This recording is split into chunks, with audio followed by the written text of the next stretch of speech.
it's been a while for me, to be honest, attending this event. So I'm really happy to be back at it and seeing so many new faces and have an opportunity to talk to you about the new Scrum Guide or any other questions that you might have about the Scrum Master role. So as Jamie said, I do have many different resources. If you want to find out more on my website, that would be very happy to see you there. And I'm also, that is very new, literally launching today. So I do want to talk about this, is the community Mastering Scrum that I launched on Mighty Networks. I'm just sharing this with you here. And it's just a community for Agile practitioners, Scrum Masters, where I want to do some of the, not only just sharing the information, but trying to create this community. So asking different questions. I'm also want to add things like discussing new case studies. So have a case study of the week to talk about with other practitioners and Scrum Masters. So if you want to join us, go to masteringscrum.mn.co. I'm gonna share it in the chat.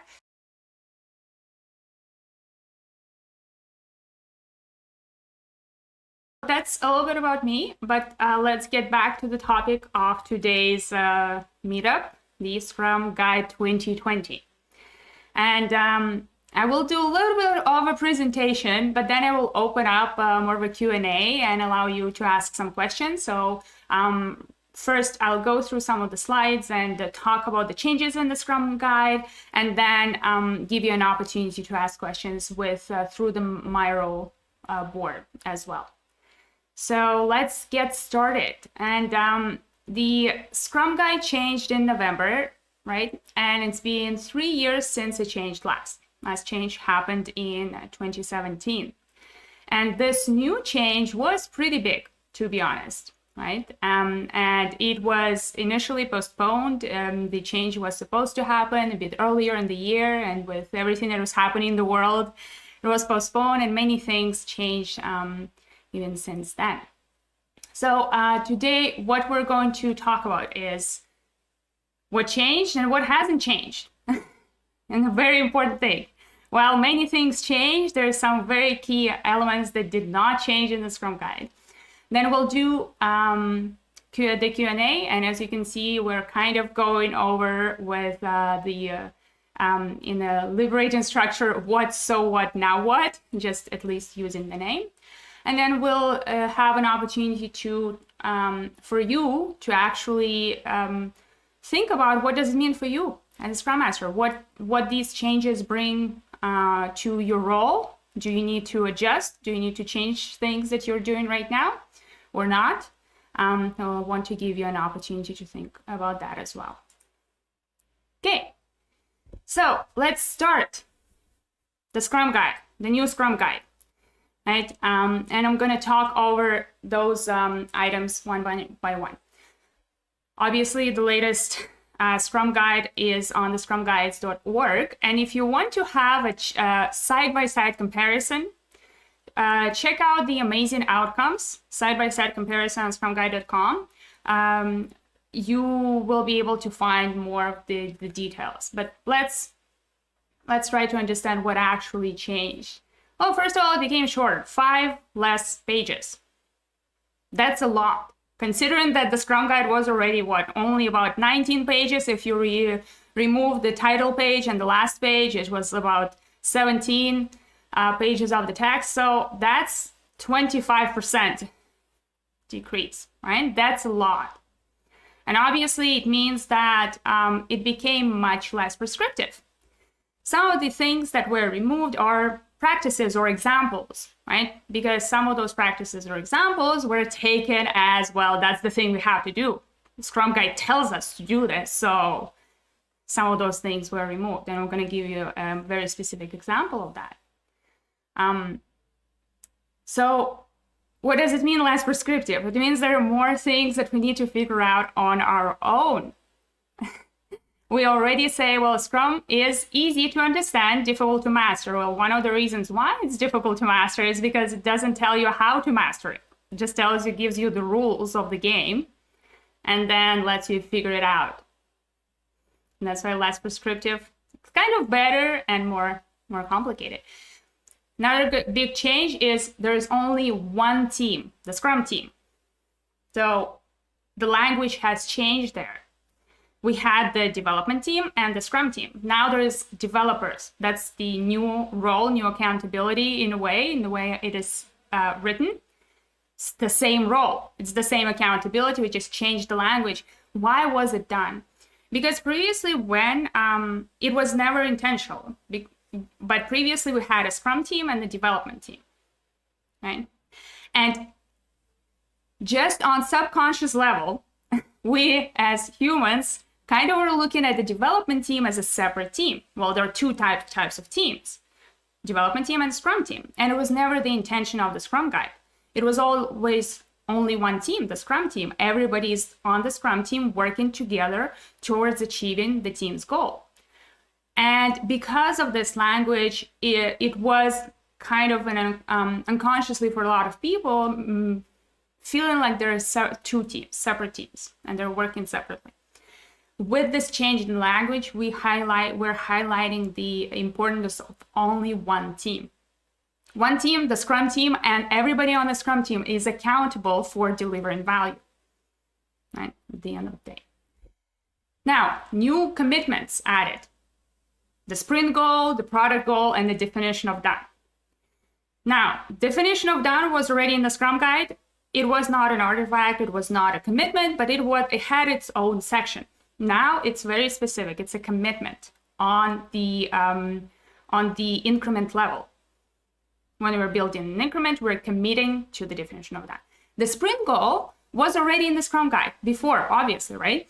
It was mentioned 26 or 27 times in the previous Scrum Guide, but still a lot of teams, I think, all of the teams I worked with, initially when I started working with them, never used the sprint goals.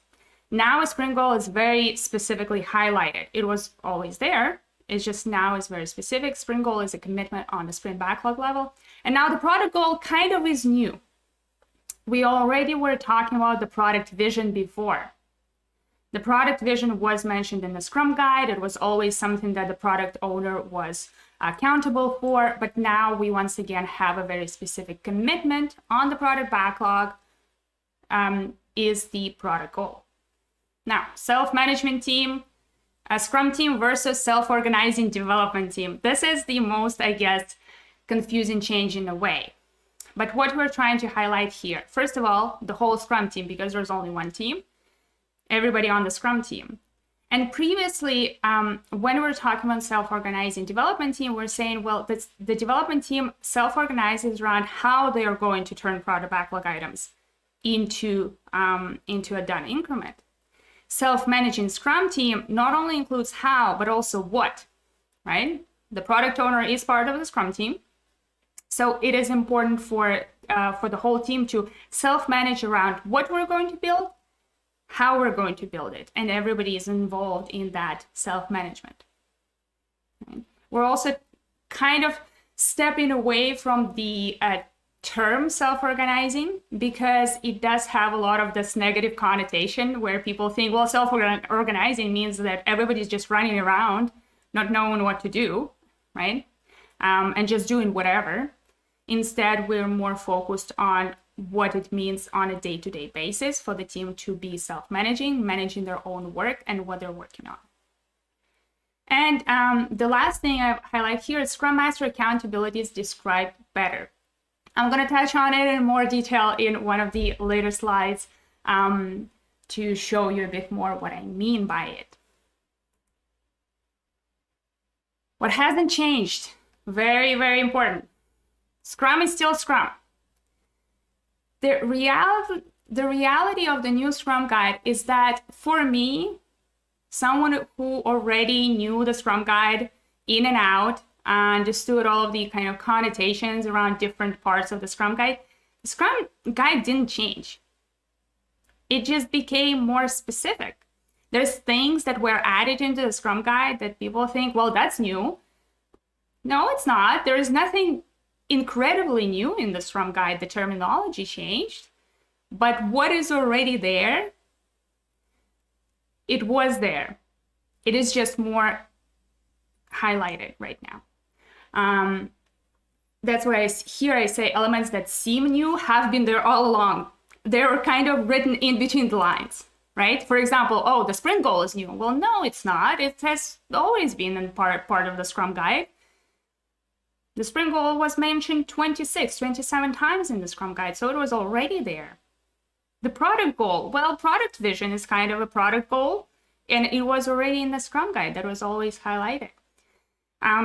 There's one thing that I also, I think what is very, kind of seems like a big change for a lot of people. There is a phrase that specifically says that if something does not meet the definition of done, it means, well, it is not done, right? It's not part of the increment, and it cannot be shown in the sprint review.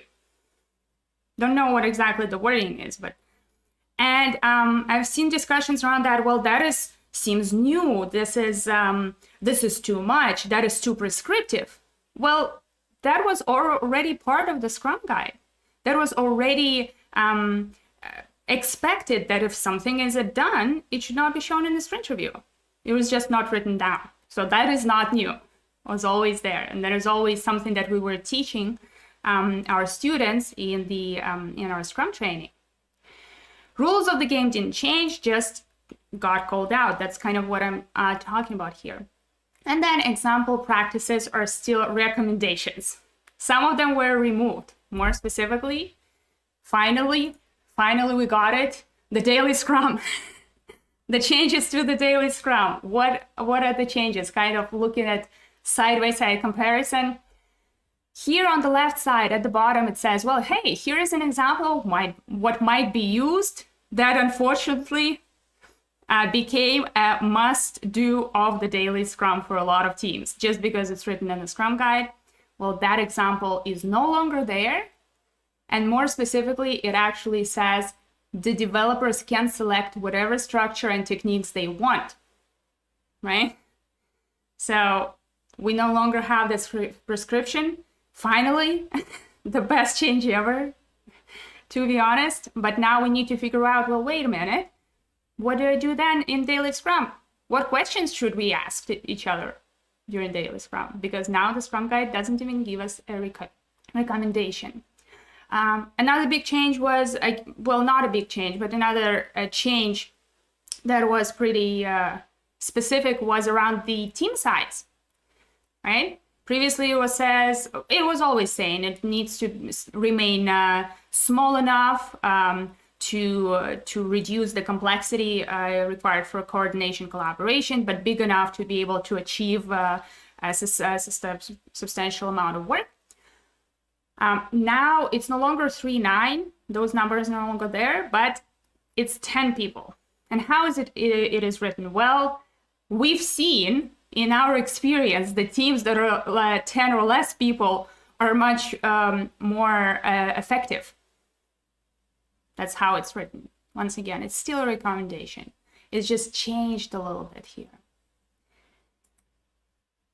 And here you go, the Scrum Master 2020. That's where I said previously, well, the Scrum Master accountabilities are now much more defined in the Scrum Guide. And here are some of the things that for me are key changes in the Scrum Master role. Scrum Master is accountable for establishing Scrum as defined in the Scrum Guide.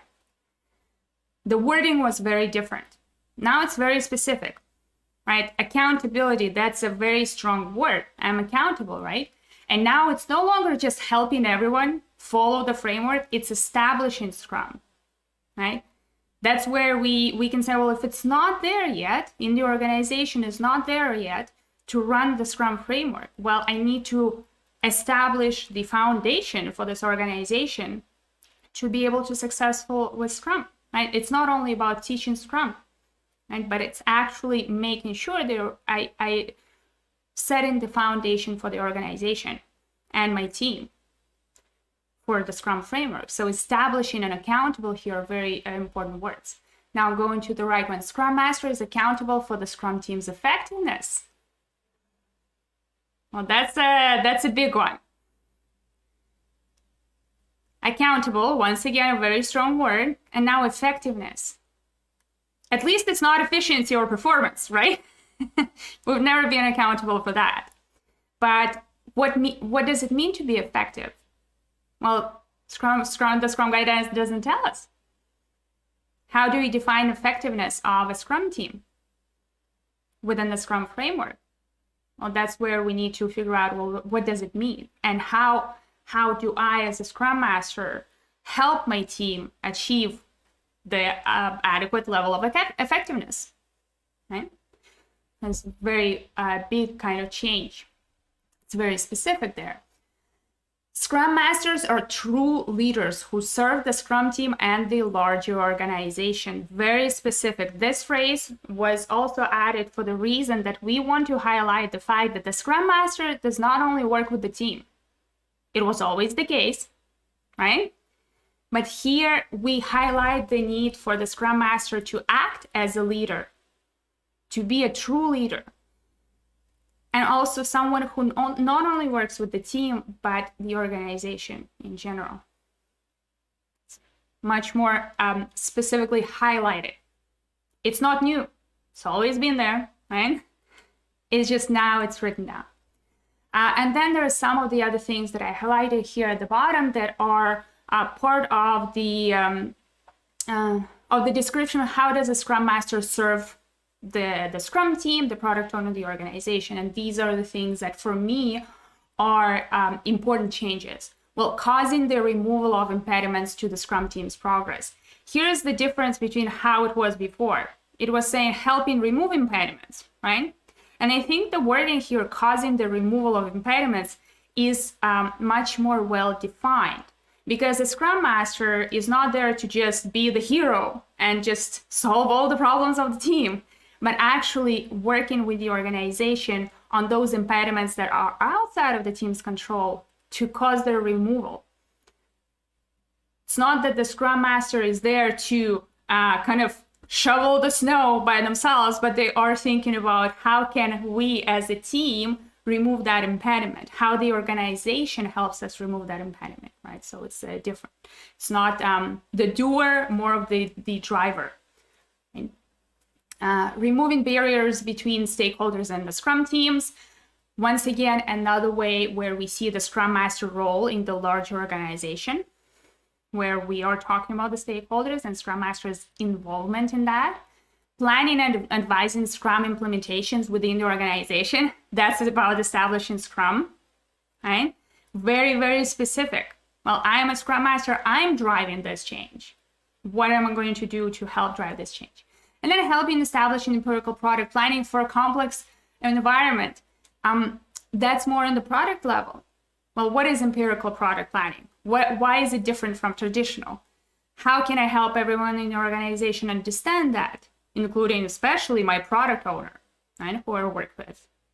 So I highlighted those because I think they show those changes in how we look at the role of a Scrum Master and the fact that it's not now much more well-defined, which might seem a little bit scary. It's not new. It's always been there, right? But it's now clearly written. So those are kind of the key changes I wanted to highlight. I obviously hope that each one of you read the new Scrum Guide and that you read it 2, 3, 4, 5 times to really understand and figure out all of the things that may be changed, or just in general, what are the more you read it, the more you understand certain things in there, the more you pay attention to the language. That's what really helps. Okay? Whenever I have a question about Scrum, I just go to the Scrum Guide and you say, well, what does the Scrum Guide tell me about that?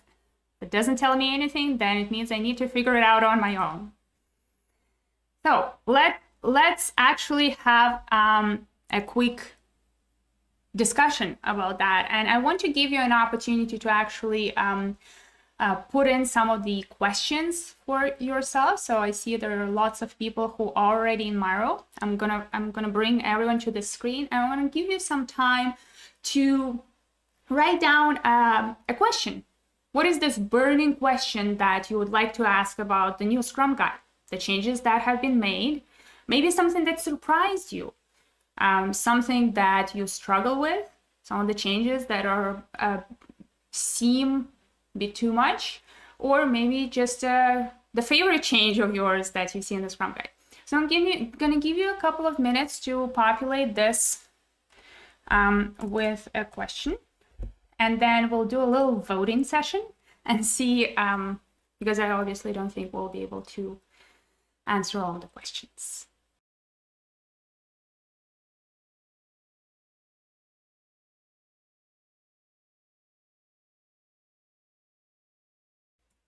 And then I'm going to start a voting session for us to give us a chance to vote on the items that we think are the most important. Everybody will have 3 votes. So what's going to happen, I'm going to start a voting session. You'll see a pop-up at the bottom right corner that says vote now. You need to click on vote now, and then you will be able to vote.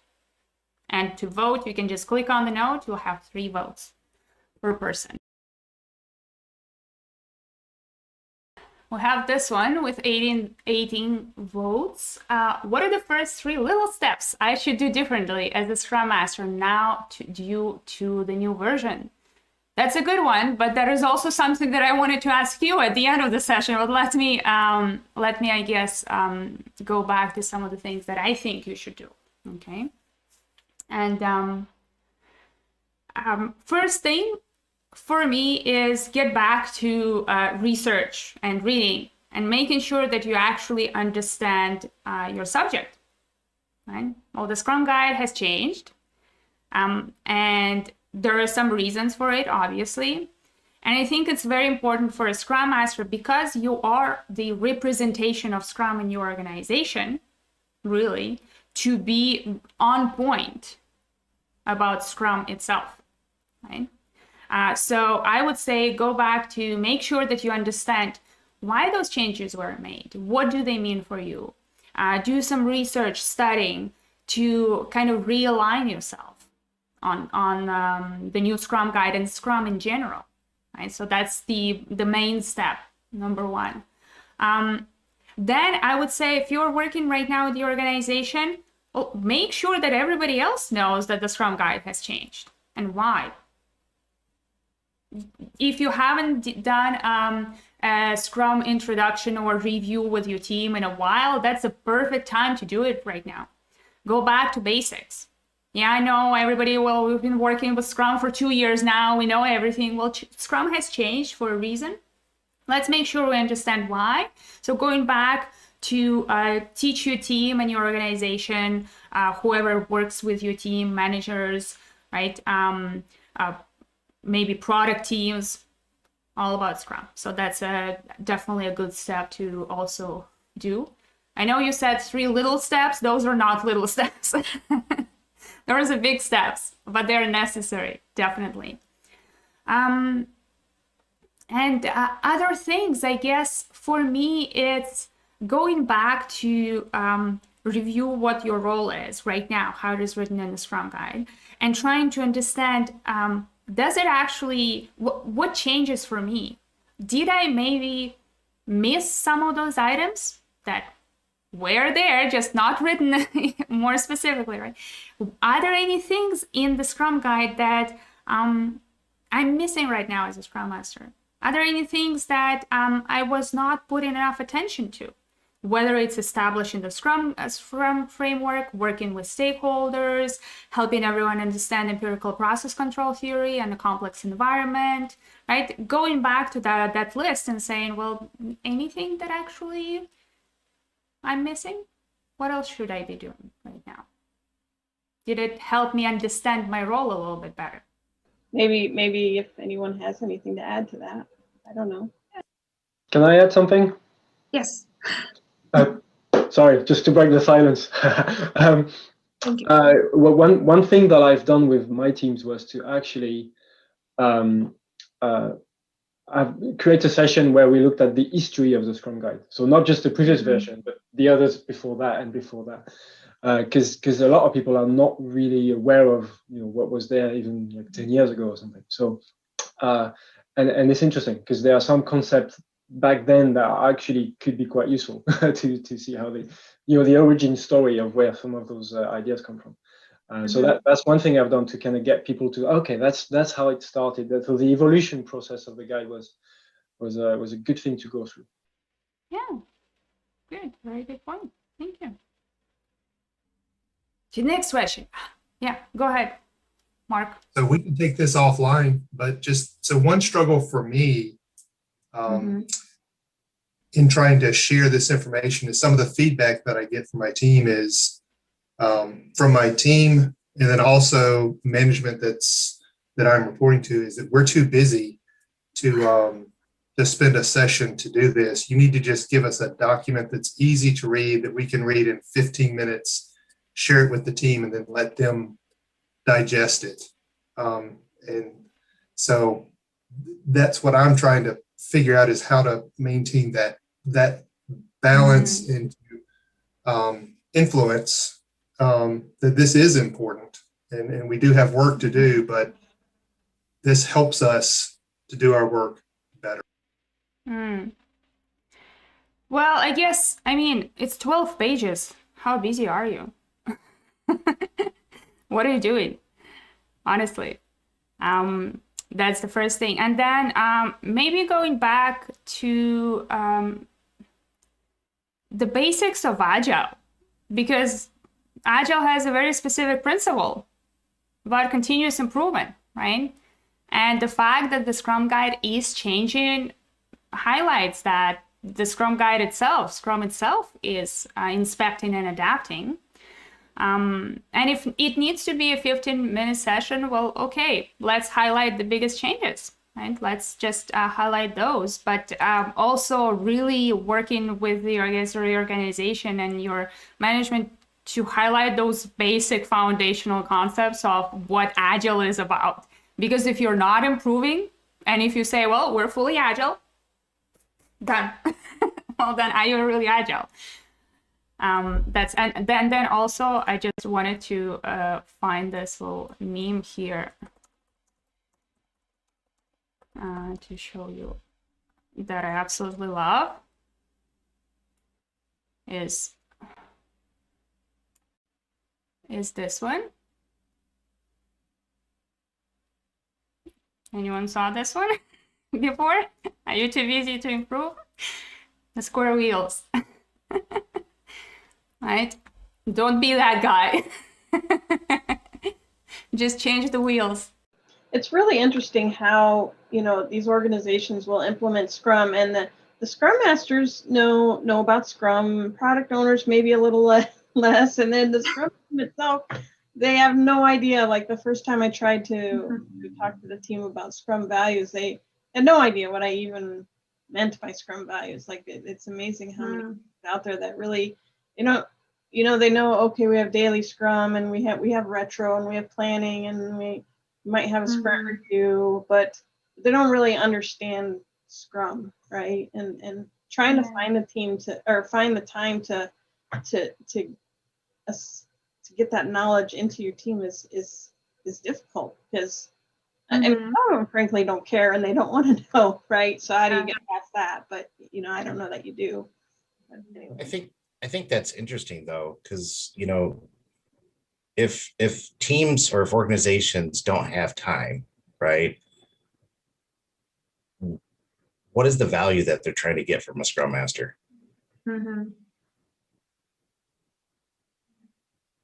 Right. Well, how do you not be just an administrative assistant, right? Yeah. Right. Yeah. Right. Kind of a traffic I cop. was just going to say that.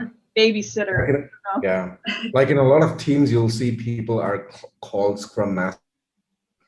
Basically, what they're doing is setting up the meetings, taking minutes, and things of that sort. Yeah. But if I may share my example and situation which I have been dealing with for some time, our team, I represent the mining industry, which is trying to be agile, and we have a Scrum Master, we have product owners, we have project managers, and last week I was with the CTO telling him why we need to adopt the Scrum framework in its entirety and not bits and pieces. And he was like, Ganesh, you're trying to change an organization which has been agile for the last 30 years. And I was just blown away. Like I was told to just get out and get lost kind of a thing. But I came back, I had another meeting with the CTO 2 days back. And I think as an agile coach or a Scrum Master, the only way to do this is to try and see what little bits you can get to try and show not just a concept, but a working model that works towards an outcome, and then say, look, I changed the square wheels to the round ones and it works. And then you scale it up to the whole organization. That worked for me. I don't know if that's something you can take back, Mark, going back to your question. And I think kind of going back to say, no, we don't have time, say you are running a sprint planning, or you're attending sprint planning with your team, and then you can take just a few minutes to talk about the changes in the Scrum Guide. Oh, did you know that they added this new topic to the sprint planning? Or daily Scrum, you see your team doing the regular daily Scrum and say, hey, by the way, did you know that they removed it from the Scrum Guide? Why don't we try new questions? You don't have to have like a huge workshop on the new Scrum Guide, but kind of put in bits and pieces wherever you can. So that can be helpful as well. Good. Sure. So thank you for your question, Mark, and your insight, Ganesh and Jeremy. I totally agree with you. I think the question of value really comes to my mind. If the organization doesn't value why you're doing something, it's really hard to help them get there, right? So I wonder if we're also faced with Zoom fatigue and meeting fatigue because we're all working in a distributed environment now because of the pandemic. And one of the things I've tried with some of my teams that is surprisingly getting a lot of positive response is when you're going over things. If let's say we're going over the changes in the Scrum Guide, or you're going over an architectural review document, right? One of the things that I've tried to do, and I didn't know if it would work or not, is send the information ahead of time and say, well, this is now going to be a decision-making meeting where I'm going to send you the information, but the agreement we have, going back to like team agreements and norms, is the agreement we have is you're going to spend the time to read it so we can have a real conversation and keep that meeting that you have with the team just be a conversation like we're having today, where what insights did you gather? And maybe also going back to Ganesh, what you were saying is, if you understand the pain points of your team or the organization, then go back to those parts of the Scrum Guide that are going to alleviate the pain points and be like, did you discover this? Did you find this? And sometimes that sort of creates this craving for more. And then maybe they'll want to have more conversations and you'll get there gradually. So I don't know, just a different approach that's worked for me. And I feel like the pandemic has just caused all of us to somehow dislike meetings. So how can we change that back into a conversation, Yeah, definitely. Awesome points. Hello, sorry, I'm having a bit of technical issues with my computer. So my name is Sade. Actually, thank you for this going over the Scrum Guide. I think I've learned a lot so far in this session. I just want to add to what you've just said in regards to kind of getting people on board with the new, with meetings especially. One thing I've tried is making it a quiz for the team, because I know everybody loves quizzes, right? So, and then it's not like a meeting again. It's not another meeting with PowerPoint explaining Scrum to me. I already know Scrum. So that has really helped me creating a quiz for the team to kind of be engaged with it. And then we have conversation around the answer. Yeah, great idea as well. Awesome. Love it. Okay. Let me try to maybe answer one more question. Because I'm looking at the time and I'm thinking we're out of time. Hi, Daria. It's Yeah. Andrea from Amsterdam.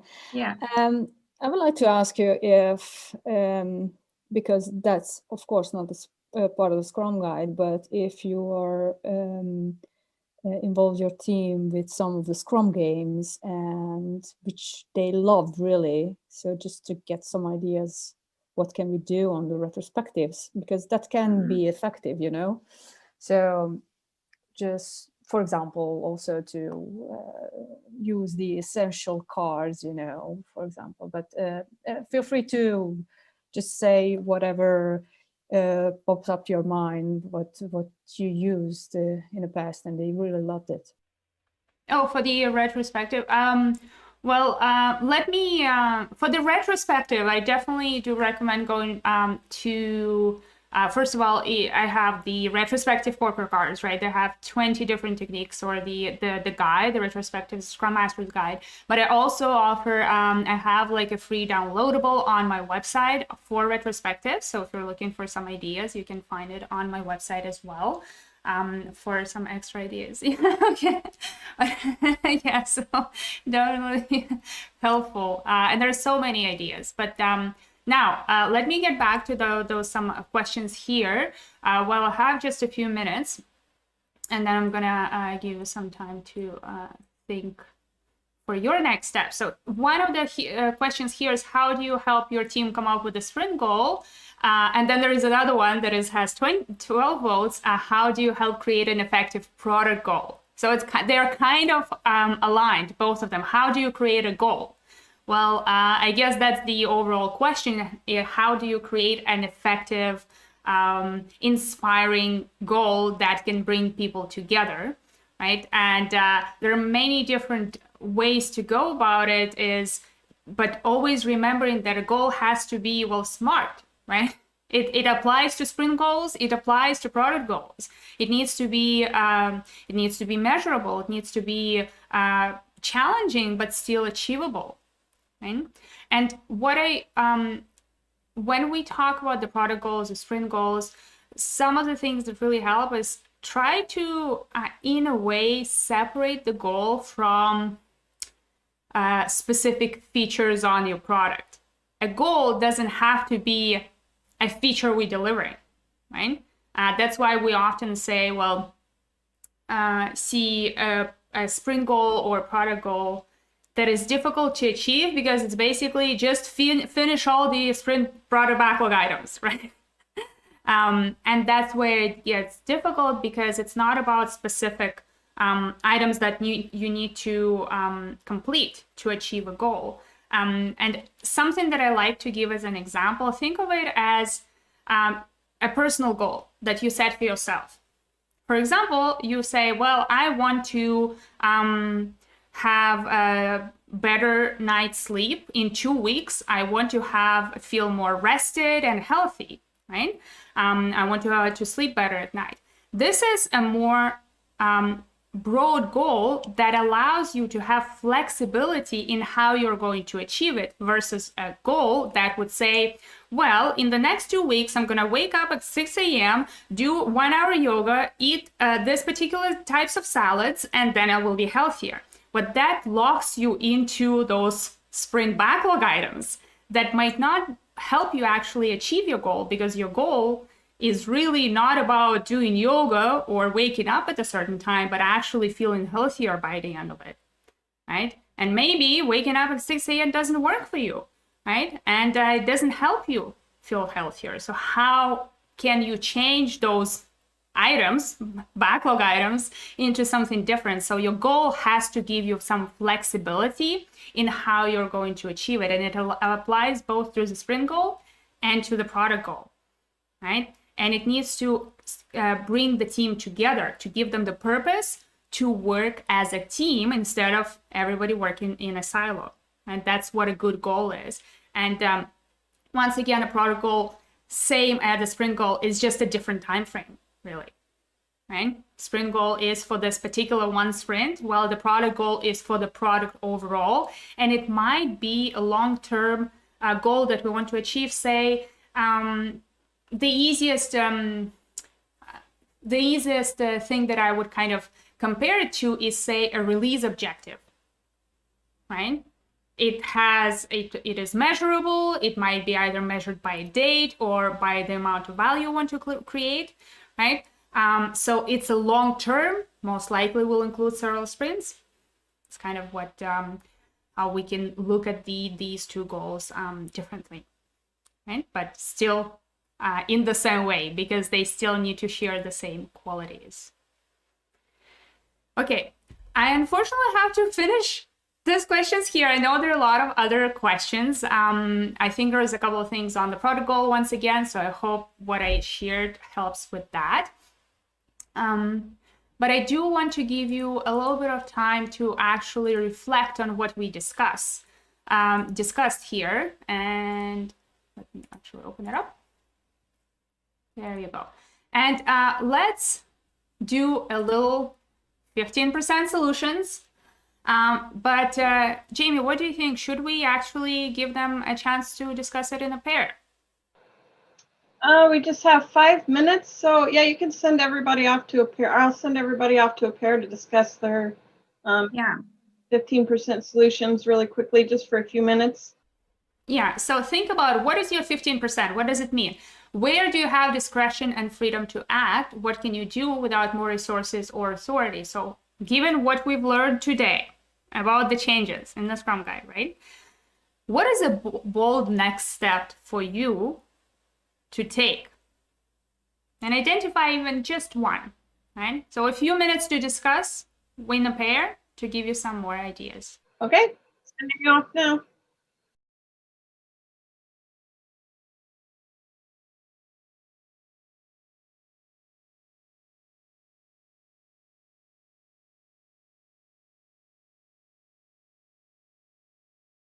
Well, I guess that's it for us here, really. I hope you got some ideas for your next steps.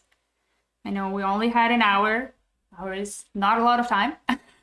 So I'd encourage you to take advantage of the Miro board. Will be up for a little bit for people to look at again if they'd like to. We've also recorded this, and feel free to check out future events coming up at our Scrum Masters of the Universe Meetup site. Thank you, Daria, so much for coming. I would really appreciate it. It's a pleasure to have you today.